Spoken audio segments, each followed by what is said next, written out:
कैसे हो? उम्मीद करती हूँ कि आप सभी बेहतरीन होंगे। जैसा कि आप सभी जानते हैं कि एक न्यूज़ वायरल हो रही है जिसमें बताया जा रहा है कि जो सरकारी विद्यालय है जिनमें बच्चे कम हैं वो विद्यालय दूसरे विद्यालय में विलय होने जा रही है। इस बारे में बातें हो रही हैं। अगर गवर्नमेंट ऐसा कर रही है तो ये बिल्कुल गलत बात है। हमारे देश का दुर्भाग्य तो देखिए, कोर्ट कचहरियाँ, शराब खाने तो बढ़ते जा रहे हैं। इनकी संख्या में दिन दूनी रात चौगुना इजाफा हो रहा है और विद्यालय बंद होने जा रहे हैं। कोई भी देश तभी तो तरक्की करेगा जब उसकी शिक्षा व्यवस्था बेहतर होगी।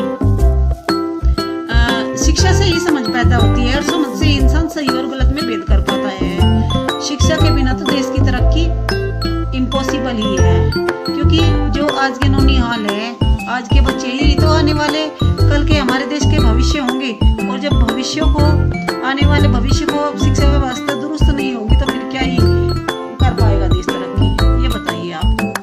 बहुत से पेरेंट्स ऐसे हैं जो रोजी रोटी कमाने के लिए सुबह निकल जाते हैं घर से और शाम देर तक आते हैं और उनको बच्चों को स्कूल छोड़ना और लाना संभव नहीं है जिनके लिए।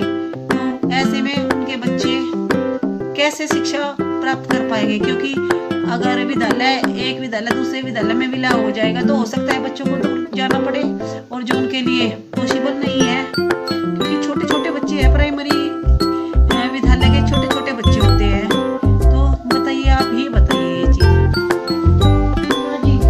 सरकार ये क्यों नहीं देख रही है कि विद्यालयों में बच्चे कम क्यों हो रहे हैं? क्या रीजन है? कहीं हमारी शिक्षा व्यवस्था में कहीं कोई गड़बड़ी तो नहीं है? तो ऐसा क्यों नहीं सोच रही है? विद्यालय बंद करने पर ही जोर क्यों दे रही है? गवर्नमेंट की तो ये जिम्मेदारी होनी चाहिए कि अगर विद्यालय में एक भी बच्चा आएगा तो भी हम उसका सर्वांगीण विकास करेंगे।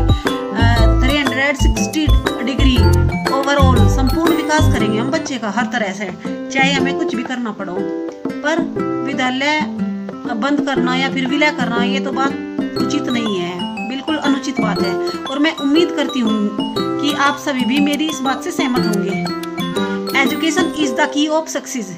एजुकेशन के बिना तो किसी भी देश हो, घर हो, राष्ट्र कुछ भी हो, तरक्की संभव ही नहीं है।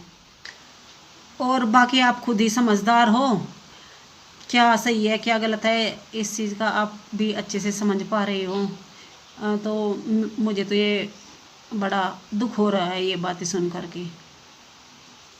ठीक है, जय हिंद फ्रेंड्स।